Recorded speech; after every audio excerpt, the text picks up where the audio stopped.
Welcome back to the channel. This is Punched, and we talk about war games here. So lately I've been working on a Vassal module.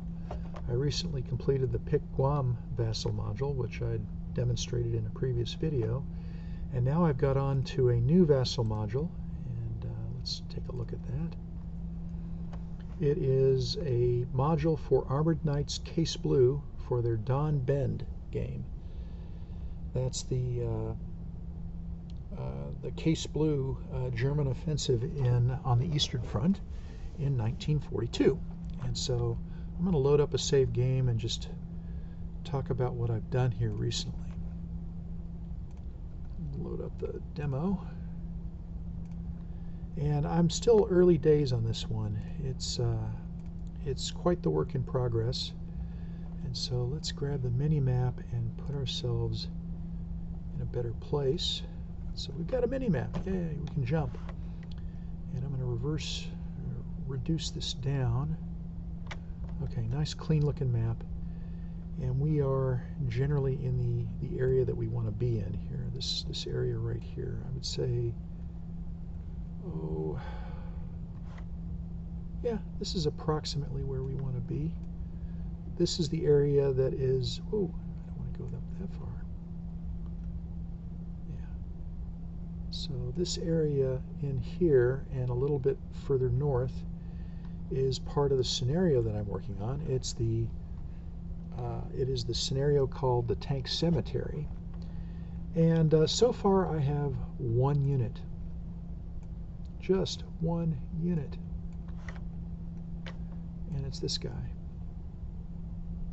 Hello. Why are we sticking? Give it a second here.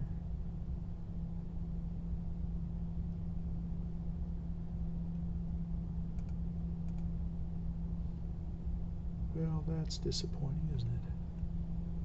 Oh, okay, good. We get him on the map. My computer's running a bit slowly at the moment. So, as you can see, we have the unit on the map. And I think I've demonstrated this before where I may not have, but we've got the map in all of its glory. This is the E8 map, as you can see up here in this location, upper left-hand corner of the map, and we're down here where the scenario takes place, so I will zoom back in again.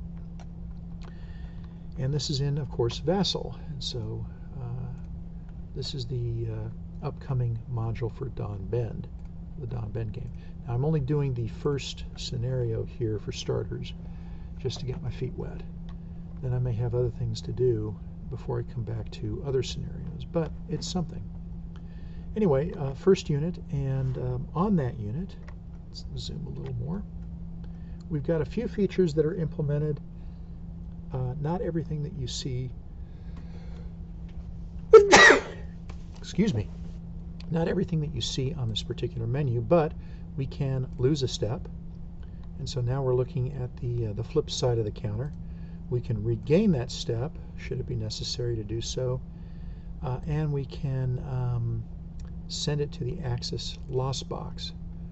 So up here on the menu, we're going to bring up the loss box, reduce it to a usable size, and you can see that we have our unit here.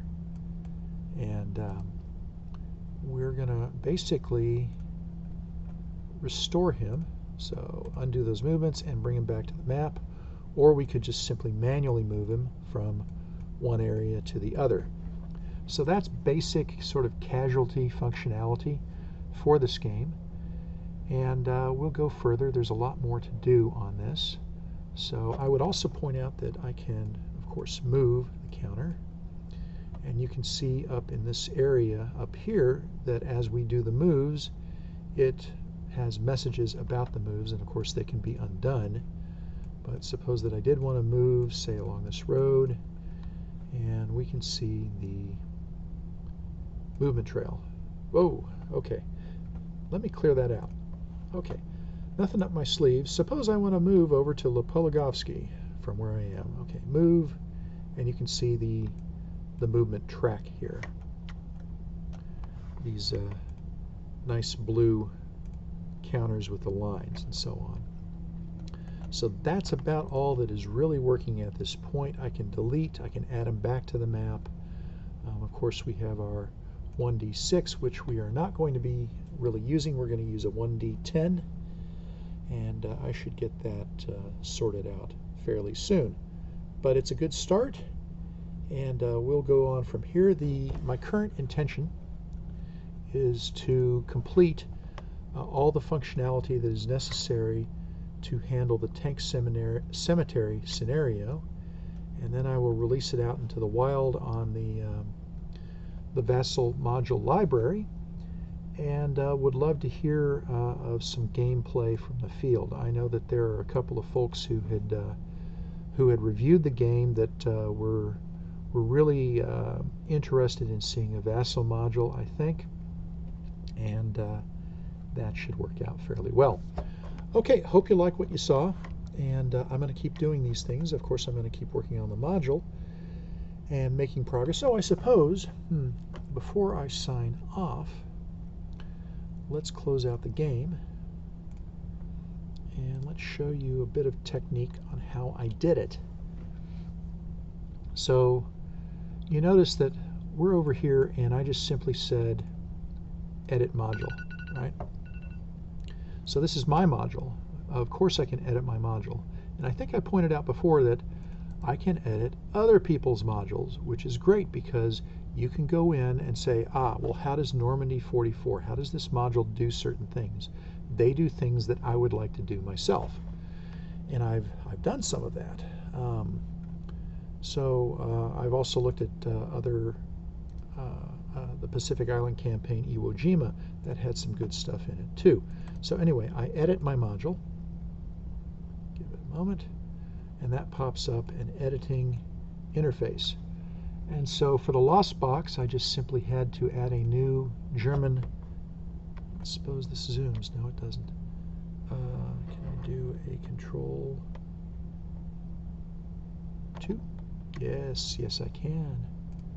So you just add a new Lost Box window, you add a set of map boards, you add a specific board that has the background that you want, and then you can add a multi-zone grid if you wish to do so. So that's how I went about doing that. For the units, I really only have the one unit, that's this motorized headquarters, and you'll see that, no, Control 2, there we go, that this is where you have the counter and the name of the unit, and this is where adding a layer is where you can do flipping the counter back and forth. So let's talk about that. Here's the layer, and the critical thing was to add two images. This is the front side, this is the back side, so two images, starting with the front, going to the back. You can add additional levels here if you care to, but two is all that we really needed. So let me close in on this. So I call the layer strength, that's useful, and it's important to identify the lose and gain, and these actually will be called lose a step and gain step. Okay, plus the reset, so you can always reset if you want to. And having done that, you can just save things off. I will save this. Note the save message over here in the window, and let's load it up. And we'll bring up units, put them on the screen, and you notice that we now have lose step. So here, right here. Cool. So I'm going to lose the step, I'm going to regain the step, and so on. Now, as far as the Lost Box stuff is concerned, I already talked about the Lost Box is actually set up here, and it's based off of, in this case, it's just a JPEG. So the board has a JPEG file. That's all it is. And then you can set up zones to say, oh, well, I'd like to set up an axis loss zone, where I set up these four corners. So let's see, I set up the four corners here and here, and so on. That's what four corners are, right? Bear with me for a moment.